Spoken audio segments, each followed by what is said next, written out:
Alright, so what do you need, boss? Some love and attention. Hey, is he okay? No, I meant on your head. Honestly, brother, you can talk to us. Oh, right, yo, so obviously, yeah, so I was thinking something extravagant, but I want it to be as smooth as a stadium's turf. Okay, yeah, love that. I want people to see it and say, he is a baller. You know what, bro? I am way ahead of you.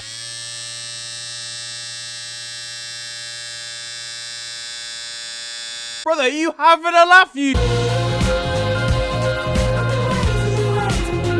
Yo guys, it is your boy Niran here, and you are watching FTW. This is of course the series where I bring to you the best and more frequently the worst of what football has to offer during the last 7 days. What's been kicking off in the world this week? Well, there was staggering stuff as the hardest geezer completed his journey of running the length of Africa, finishing at the northernmost point in Tunisia. He ran an extraordinary 16,000 kilometers or 385 marathons in 351 days. But I'll be honest with you, the news outlets were being glory supporters here, only giving him props at the end. He would have raised more if he talked about this earlier. I was an ultra way before Angola, mate. Been there for you since day one! I'm not gonna lie, this feat is incredible. If I'm trying this, my knees are giving up 100 meters into South Africa.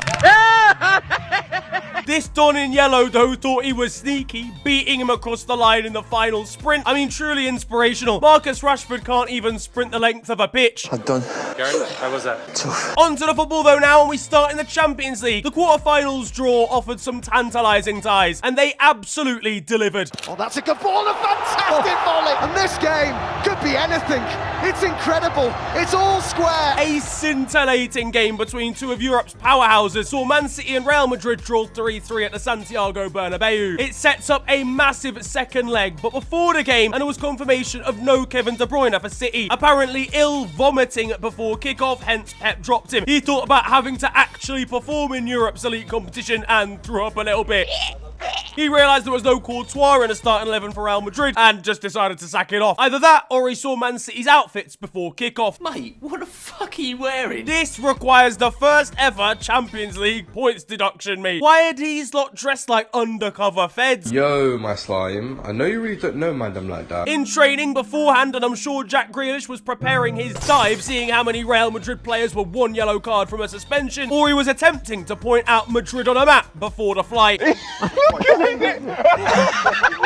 Madrid. Now, Bernardo Silva gave Man City an early lead here before a Real Madrid comeback, the speed of which was absolutely nuts. Carlo Ancelotti raised one eyebrow and suddenly they were leading the match. This is a power of friendship comeback, mate. Eduardo Camavinga went from midfielder to defender to goalkeeper to goal scorer here. Meanwhile, Israel and France teammate Aurelien Chouameni was getting up close and personal, marking Erling Haaland. He's a fucking weirdo, man. Bernardo Silva and Foden were getting close too. They were practically in love. Hang on a second, you're not from Iceland. And Man City's comeback was just as impressive, bringing things back to 3-2 with two screamers. Phil Foden is unbelievable, but this celebration has gotta stop. His sights were absolutely set on his target, however. Wait, what? Why is the gun jammed all of a sudden? The quality of this game was incredible, not only from an entertainment perspective, but the football on show. Like, they were genuine freaks. The roof to the stadium was closed as well after special permission, meaning the atmosphere was great too, although they have kind of ruined the outside of the stadium, I'm not gonna lie. Thing looks like a toaster, mate. Antonio Rudiger wasn't letting any of that distract him, though, from the task at hand. The task in his hand being Jack Grealish's nipple. Hold on a second. Why did he moan as the reaction? Oh, yeah, go slower, boy. Hey, yo, what the? Erling Haaland was well and truly pocketed during this one. A lower match rating than Vicstar123. It really makes you think. The only shots he was getting off were from the referee, I'm afraid, in this one. It was an unbelievable game, though. 3-3 the final score, and a second leg should slap too. Meanwhile, at the same time, when Arsenal and Bayern Munich were playing out their quarterfinal as well, as the Gunners looked for Champions League revenge. I was struggling, not gonna lie, attempting to watch both games at the same time here. But before the game, though, and there was very serious stuff at the Emirates, as an ISIS threat led to increased security around the ground. Thankfully, it came to absolutely nothing. It did allow for Declan Rice to finally live out his dream, though, as an undercover police officer. Bukayo Saka at least had a way of getting away from any potential threat. Yeah, you stuck a leg out there, mate. That's a penalty. You know what? Fair enough. We're done, mate. We'll just head out of here. Honestly, scary stuff. Thankfully, no one was harmed. alarm, nothing came of it, but Bayern fans at home did still have to watch Eric Dyer, who honestly may well have done more damage. They would have been in a stadium had it not been for a previous ban caused by Bayern supporters letting off fireworks in a recent group stage match. Thankfully though, for the neutral, there were fireworks down on the pitch instead, as Bukayo Saka opened the scoring with a lovely finish before Serge Gnabry came back to haunt his former side. Bayern were then 2-1 up thanks to a Harry Kane penalty, and it was pain for Harold versus his boyhood club. David Raya dived so early here, by the way, he might as well have been stood behind a goal. The Arsenal scriptwriters were getting a little bit lazy at 2-1, I've got to say. We've all seen this one before. The argument is whether London is red, is it blue, is it white? As far as Bayern Munich is concerned, it's fucking shit. Now look, Bayern have thrown Arsenal out of this competition many a time. This was an opportunity though for Arsenal to return and get revenge, only at this point to be getting thrown out again. I mean, Manuel Neuer was feeling comfortable, it's fair to say, playing out from the back. But before this game, when Bayern Munich had been training in an unusual location, whether they're doing rondos in Buckingham Palace, Harry here trying to become a prince and steal a crown for some silverware. If you're training on a carpet, mate, it's finito. Jamal Musiala's going to try and do a knee slide after scoring in training, and he'll get a carpet burn. These surroundings didn't help the Germans, as Leandro Trossard made it to a piece before controversy at the death, as Bukayo Saka was denied a late penalty after kicking Manuel Neuer in the shins. Oh my word, it's the last opportunity. Bukayo Saka's in. He was well and truly lost in the Nando's sauce. If he lets himself run into Neuer organically, it's actually a penalty. I do understand why Arsenal fans feel they were robbed, because there is contact, but it's so initiated by Bukayo Saka that it just isn't a foul anymore. It didn't stop him from being angry over on Insta, but to be honest with you, Bayern might have been robbed here after Gabriel received the ball from David Raya for a goal kick, only to pick up the ball and somehow not give away a penalty for handball. The Barcelona and Paris Saint-Germain brought about more sensational stuff, as Barca left it late to beat the Parisians 3-2 on home turf. Rafinha scored early here, only for Ousmane Dembele to equalise. Barca paid this Don's hospital bills for about 4 years, whilst they were relying on Twitch donations to stay afloat, and now he's scored against them. You little fucking shit. Kylian Mbappe's performance was not as good. Spare a thought for his highlights package. Meanwhile, Lamine Yamal involved in this one. He's gone to a Champions League quarter-final instead of doing his own work. Imagine being his teacher, finding out he's not logged into my maths because he was playing against Kylian Mbappe. Oh, I'm not having this. I'm not having this. No. Now, Xavi's substitutions made a difference here, as Pedri grabbed an assist just moments after coming off the bench, and Andreas Christensen scored with his first touch. And not only that, but he was getting the badge in. Paris away, mate. Marcos Alonso had an interesting Insta story to post with a very interesting song choice. Who's in Paris, mate? He must be driving Barca's PR department insane. Though, to be fair, that's at least better than him driving generally. His arrival to his Paris hotel, not conventional. Honestly, Gianluigi Donnarumma might be dead out. I'm not gonna lie. The guy's been 23 for about 5 years, and he's not been the same since Italy won the Euros. PSG's back four is one error away from looking like Wolverhampton Wanderers. Now, back in the Premier League, and yeah, forget this, mate. I'm actually bored at this point, to be honest with you. Yeah, how decadently disgraceful. Despite peppering Andre Onana's goal, Liverpool were held to a draw by Manchester United to further spice up the title race. The stats at 1-1 here were absolutely ridiculous. Onana's faced more shots here than Biggie Smalls. This guy was spotted putting Vaseline on his gloves. No wonder he's conceding so many. The ball is having a whale of a time sliding down his gloves. He's put lubricant on, and we still couldn't penetrate, bruv. Pause. Some of the stuff you said on this show is insane. We've had 90 shots on goal versus United this season, and we ain't beaten them in any competition. In this case, we were denied by Bruno Fernandes from the halfway line after a Jarell Quansah mistake. We never concede normal goals. It's always a calamity. Jurgen Klopp actively recreated his own meme, and if the rest of the squad was distracted for Bruno Fernandes' goal, Darwin Núñez was heavily distracted for the majority of the game, although did attempt to lead the troops with a rousing speech at half-time. De hacer un cambio. Vemos por algo más que una victoria. Vemos por el futuro de nuestro planeta. Yes, Darwin! Not a clue what you just did, but I love it! He actually just told them that he likes horses in Spanish. I don't know what to tell you guys. Somebody's dad needs kidnapping again. That's all I'm saying. But fair fucks to United, to be fair. You know, absorbed the pressure relatively well. They seem to be the masters of playing badly and still getting all right results. But I mostly want to shout out Kobbie Mainoo. I mean, you're surprised I ain't mentioned it already. Unbelievable goal. The kid is going right to the very top, and I hope that Gareth Southgate gives him game time at the Euros. As for ourselves, hitting bad form at a bad time, and our record versus the so-called Big Six is a travesty. And it's not looking much better for the youth either, as Manchester United's under-18s defeated Liverpool's 9-1. Whether play the under-18s in the league, you'll probably be higher up the table. This has got to be some kind of child abuse, surely. But anyway, now on to the Europa League. That's it. I'm a cheese rolling YouTuber. I ain't doing football anymore. Oh, the defiant derification. Jurgen Klopp's dreams of a farewell tour seem to be in tatters after Liverpool were beaten 3-0 by Atalanta at Anfield. This, ladies and gentlemen, is depression. I wanna kill me! I can't believe this. In his final season, we had hopes of the quad, and now he's getting a can of Carabao. It's all gonna end in an energy drinks invitational. To be fair, Jurgen's been a completely different manager since he announced he was leaving. Atalanta aren't even in good form, by the way, in Serie A. They've actually been struggling a little bit recently. Obviously, a good side, but Kyle Walker kept a clean sheet against these lot, and we couldn't even come close. But Jurgen Klopp won't be taking any prisoners when he catches Joe Gomez for trying to score from 49 yards out instead of playing the ball forwards. Right! Changing rooms! I'm gonna deal with you! Honestly, I'm not even joking. Yeah, I love Joe Gomez. He's actually been pretty decent this season. But someone tell him to return legs in Atlanta in the US instead, please. Yeah, it's a shocker. It's going to take a mighty Liverpool European night to turn this one around and have a final in Dublin for the Europa League. Now, at Chelsea, and last week I said, these lot are honestly the funniest club on earth. Yeah, you know what? Never mind. The Blues threw away their late win after drawing to Sheffield United 2-2. That's draws versus Burnley and Sheffield United, yet they beat Manchester United. This doesn't even make any sense. I can't wait for these lot to get booted back down to the second half of the table. One of his teammates signed off calling themselves a shit player on Cole Palmer's hat-trick ball after his performance against Manchester United. Honestly, that could be anybody at this rate. This is the biggest game of Guess Who in history. Right, so let me get this straight. You want me to establish who the shit player is out of this group of individuals. All right, well, let me see him.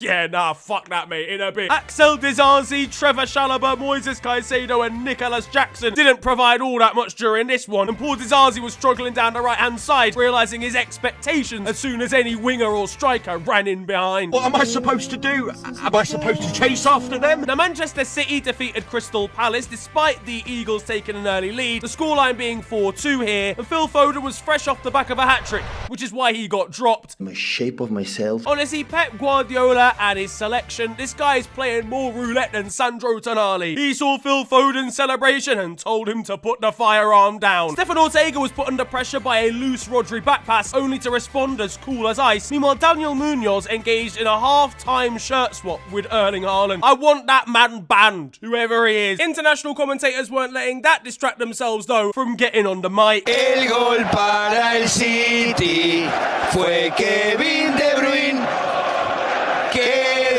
No. Down at the bottom of the table, though, and Everton have received yet another points deduction as the Premier League added yet another -2 to their tally for failing to adhere to profit and sustainability rules. They are making this up as they go along. I'm pretty sure the FA at this point dipping into a bowl to decide how many points to take off them weekly. Number 4! They've had as many points deductions as wins in 2024. Do you understand how mental that is? 2 points gone just as they win another 3. Truly painful for the Toffees. So you're telling me they've won a game, but they're only 1 point better off? Really makes you think, doesn't it? Meanwhile, Premier League clubs have voted to bring in a semi-automatic offside system that should hopefully reduce mistakes from the natural eye of linesmen and the VAR system. The thing is, it's only semi-automatic, which means they'll still manage to get it half wrong. I mean, obviously, yeah, this is a great thing, technically speaking, because it's very linear, is the offside rule. It's like goal line technology, never really been a bad thing, unless you're a Sheffield United fan. It should help, but it's also more technology for referees to have to deal with, so... And they're not doing a great job of it, because VAR somehow managed to miss James Maddison punching Ryan Yates against Nottingham Forest. There was more violence against Ola Aina, as he had his tooth knocked out by who he thought was Heung-min Son, and he posted about it on Snapchat. The guy was fuming directly from his dentist chair. Sorry, does anyone know what he's actually saying? His mouth's numb. Tottenham fans will be left devastated when he gets his revenge on the Korean winger. That's my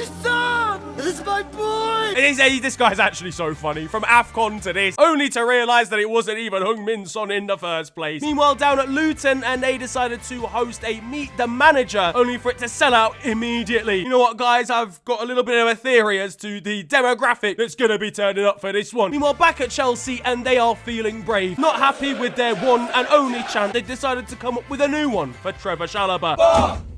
With Trevor Chalobah, I'm just standing at the bar.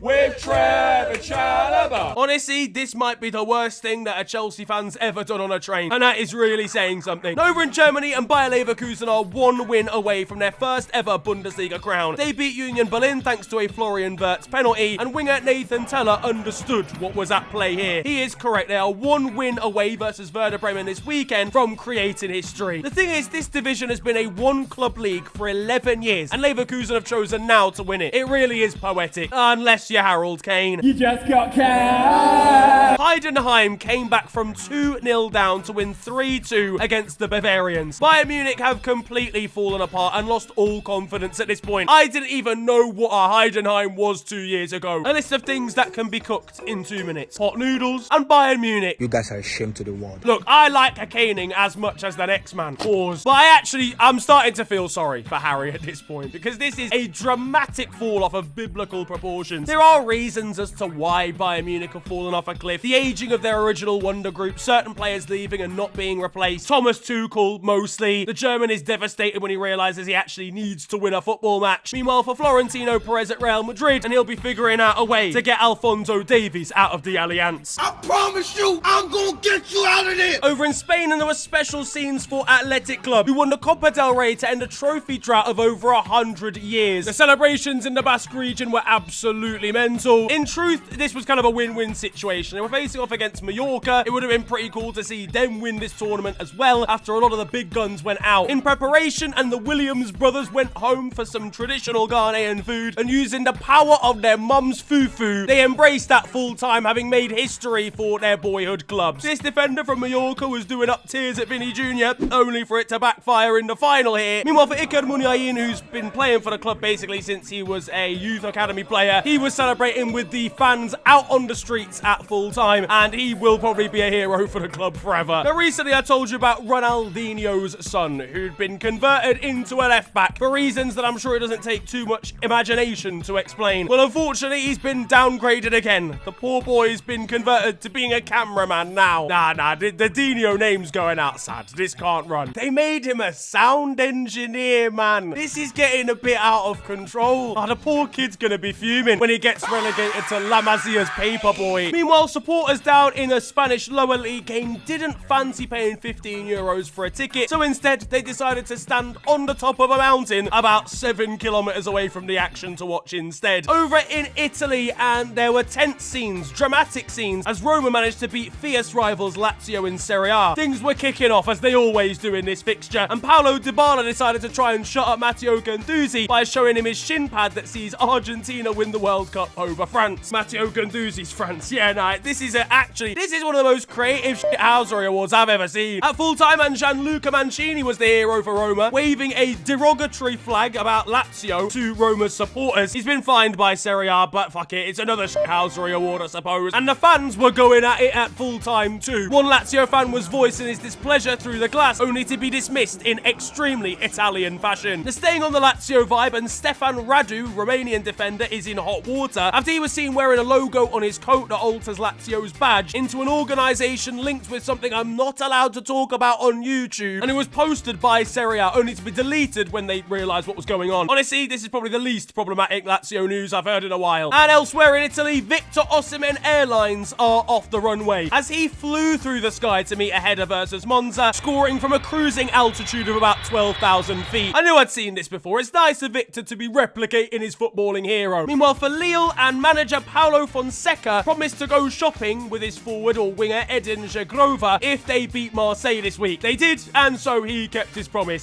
So, like I promised, here we are.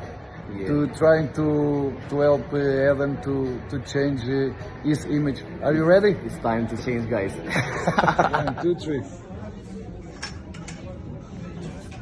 Clearly, Eden enjoys his shopping, I suppose. Paulo will be spending his shopping time looking for new signings out of the transfer window. Now there is time for your goals of the week. We've got some more sensational strikes for you here. We start off in Russia at CSKA Moscow. And Victor Davila. Now, the start of this clip doesn't look all that beautiful, but the finish, acrobatically, absolutely is for his third of the season. Next up, and we've got an absolute screamer from distance here, scored by Ahmed Abdullah Jasha in the United Arab Emirates. The theme of absolutely pummeling the ball from any sort of distance seems to be the theme of goals of the week this time, as we've got an absolutely ridiculous knuckleball free kick being taken here. Unfortunately, don't know the score or the nation, but let me know what it is down in the comments section if you do. And finally, if we're talking about belters from distance, there's not too much more distant you can get than a halfway line strike, as Thiago Santana in the J-League for Urawa Reds has battered this in from almost his own half. Hello all and welcome to The Beautiful Game, the segment where we take a look at the poetic and brilliant side of the game that we love. We are back by popular demand for yet more glorious beauty. And he was held in that play. And some action here, Ariola. Oh, babe, I'm just so happy we're finally trying for a baby. So listen, so I've got some bad news right now. And that concludes The Beautiful Game. Now, in Turkey, and honestly, Turkish football is absolutely out of control. You may remember the story recently of Fenerbahce and Trabzonspor. Fener won, and Trabzonspor fans were not happy. They attacked Fenerbahce players who were celebrating down in the centre circle. It led to chaos, pandemonium, and a lot of sanctions, which Fenerbahce are considering leaving the league altogether. Well, things have got even more ridiculous now, as Fenerbahce faced off against their rivals Galatasaray in the Turkish Cup, only to field their under-19s instead of their senior squad as an act of protest. Their under-19s conceded after a minute to Mauro Icardi, and then decided to walk off the pitch altogether, leading to the game being forfeited and Galatasaray victorious. Now, I think there's a couple of reasons here. I think it is to do with the fact that they are threatening to quit the league and the sanctions from the Trabzonspor game, but I believe it's also to do with the rearrangement of this game in the first place. This Super Cup's supposed to have happened about 3 times. It was supposed to be played in Saudi Arabia, I think, at one point, and for whatever reason, many a time it's been cancelled. It did, though, make for absolutely ridiculous reading when looking at the possession stats, and it's not going to be a great day at the office for the Turkish analysts when they've got to break this one down. Yeah, so, after the first goal. Well, that's the end of today's show. Thank you everyone for watching. And it's no surprise, really, that international broadcasters are demanding a refund. It led to Galatasaray playing their own reserves just to keep the fans somewhat amused. And Mauro Icardi will be walking off the pitch next after the reserves beat the first team 2-0. Premier League clubs need to start doing this, you know, like protesting properly. But they ain't got the balls for it. That's what my team's gonna have. You don't have no balls. I know that Fenerbahce will be taking drastic action at the Turkish FA building after not being given a corner in the 27th minute of their next league match. And there might be riots on the horizon in the Netherlands too, as Ajax's fall from grace has been compounded, losing 6-0 in a record-breaking defeat to Feyenoord. The tweets of this game from the official Ajax account made for pretty grim reading if you're a supporter. Meanwhile, Jordan Henderson could only be left confused when his boss started going absolutely nuts in Dutch. If I'm the coach, I'm not even waiting for the door to shut before I sell half the squad here. Feyenoord starlet Yakuba Minte, who's on loan from Newcastle, had to walk home from this game because he's not even old enough to have a driver's license. Imagine getting battered by a man that is a pedestrian. Ajax are now being linked with Graham Potter, who of course is out of work at the moment, and Ajax fans think it won't be possible for it to get any worse until he signs Marc Cucurella again. Now, over in Saudi Arabia, and there was head loss for Cristiano Ronaldo, as he was challenged by Al Bulaihi, who is a pretty high-profile name at this point, for his clashes with Lionel Messi and Heung-min Son, amongst others. He lost his head, elbowed the Saudi centre-back, and was red-carded by the referee. And he really had to hold in the intrusive thoughts not to assault the official as well. He was in tears walking down the tunnel, realising he'd missed his opportunity to Batista bomb the ref. And Lionel Messi's been involved in controversy too, after an MLS coach was forced to apologise to the Argentine for calling him a possessed dwarf and a devil after his impressive performance in America. I mean, dwarf maybe, but possessed. Leo is going to be left fuming, realising he's paid $4.7 million for growth hormones, only to still be called 5'1" by other people. And completing a ridiculous week of football, the Old Firm derby, as Rangers and Celtic played out a 3-3 classic with a ridiculous Rabbi Matondo equaliser to rescue a point for Rangers. This one, though, started catastrophically for them, with a 21-second goal for Celtic that was absolutely mental. And speaking of mental, over in the women's game for the Republic of Ireland, and Megan Campbell's long throw is like something I've never seen before, with the ball travelling a stunning 38 yards. This is Rory Delasme. There's not quite as much quality though going on over in Serbia from this goalkeeper, who outright has just plain missed a back pass from his own defender. That is Darwin Núñez levels of concentration. But it doesn't get any worse really than this corner kick taken by Monterrey in their win against Inter Miami. Con este tiro de esquina va el córner. Mete centro, Mesa. What's that, brother? Set pieces are though proven to be useful in the J3 League in Japan, as goalkeeper Genta Ito scored a last-minute goal for FC Imabari for dramatic scenes there. Meanwhile, this J-League goalkeeper had the slight feeling that somebody was watching him.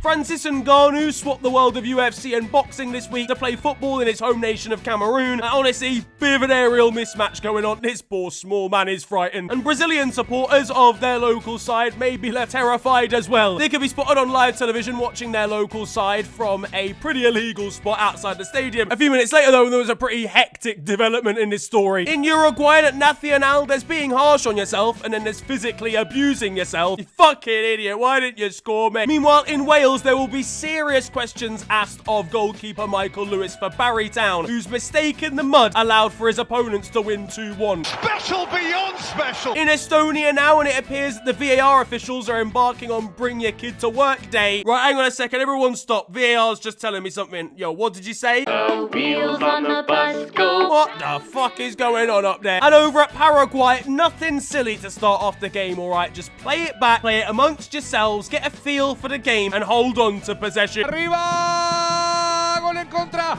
Goal! I'm rapidly falling out of love with football. AI has predicted who's going to win the Champions League for the next 90 years, and there's some interesting results. Liverpool and City doing well in the 20s, with Tottenham finally getting a major trophy in 2034. Nottingham Forest are back. We've got Malmo and Ferencvaros of Hungary. Rangers going back to back. Alaves, Dinamo Zagreb, Besiktas. Mate, Sheriff Tiraspol have won it, but no Arsenal. Troops will be in tears, realising he's going to be 148 by the time they win a Champions League. I don't deserve this blood. You think I want my son growing up and seeing this shit? Closer to home, and quick shout out to the Championship. What a league, mate. The battle for the title being between Ipswich, Leicester and Leeds, although seemingly none of them want to actually win the league. Meanwhile, the relegation battle is absolutely top quality too. And speaking of the Championship, Sheffield Wednesday were losing 2-0 to Norwich and conceded to 2 F1 drivers, for fuck's sake. George Russell will be pleased hearing the stadium music when he comes on and adds a third. Oh mate, that is absolutely dotty. Turn that up. What is that, garage? Meanwhile, spare a thought for poor Truro of the non-league. After multiple postponements, their schedule is now absolutely mental, playing games back-to-back in the month of April. Now, over in the Copa Libertadores, and Rosario Central faced off against Uruguay's Peñarol, and fans were throwing fences at each other. What is going on in South American football, man? In Central American football, it's not much better for this goalkeeper from Honduras, with a really,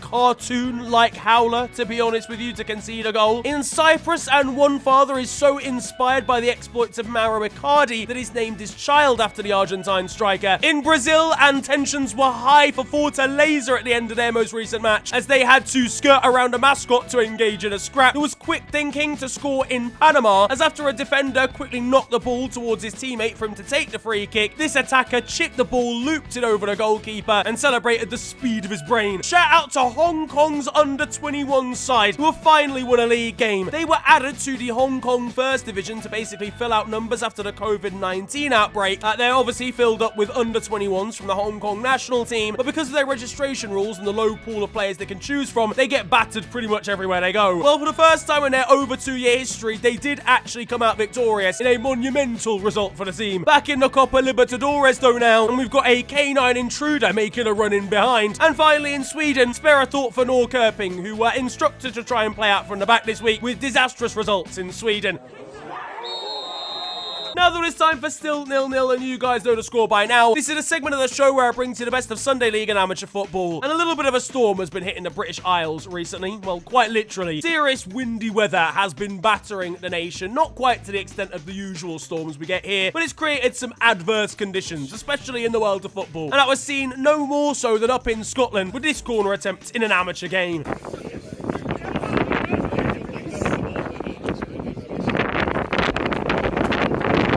Oh, Jesus. Yeah, it takes in-swinger to a whole new level, really, doesn't it? On to the weird stuff, though, now. And we start off in Romania. I bet you didn't see that one coming. Yeah, later than usually build, we've got some sensational Romania this week action, because this story is absolutely sensational. Meet Gabriel Tamas, who actually used to play in the Premier League for West Brom. He's had a bit of a journeyman career. He's enjoyed a long career as the 40-year-old and was playing at Concordia until a few months ago when he was sacked by the club for turning up to training whilst drunk. Now, he at the time specified he hadn't turned up drunk. He'd instead turned up hungover and that there was a massive difference between the two. But clearly none of that mattered to Concordia in the end, because they decided to hire him as the club's sporting director just 3 months after sacking him for turning up drunk. And finally, this is a weird story in terms of what's happened, but it's for a pretty crazy reason. Al Hilal, not the one you're thinking of, one based in Sudan who have enjoyed a lot of success in the nation, have been displaced, as have hundreds of thousands of people in the nation due to a pretty savage civil war that is going on in Sudan at the moment. It is obviously terrible, something that actually needs a lot more light shining on it, the likes of DR Congo, Sudan, other areas of Africa as well. But because of this, obviously and naturally, football takes a complete backseat whilst things like this are going on in the country. So football is basically ground to a halt. Now this is obviously going to have a pretty big impact on the clubs of the nation. So in a heartwarming turn of events, Tanzania and their Premier Division have announced that Al Hilal of Sudan will be joining their league. They won't be able to score points or everything, but it actually means that supporters of the club can have some sort of little distraction from what's going on at home. That though is going to wrap up football this week, and I hope you have enjoyed it. If you have, then feel free to slap a like on the video and of course subscribe if you are new to the channel. You can also follow me on social media. It is at the official FNG on Twitter and on Insta. But it's been a pleasure ranting at you guys today. Have a wonderful day, enjoy yourselves, and goodbye.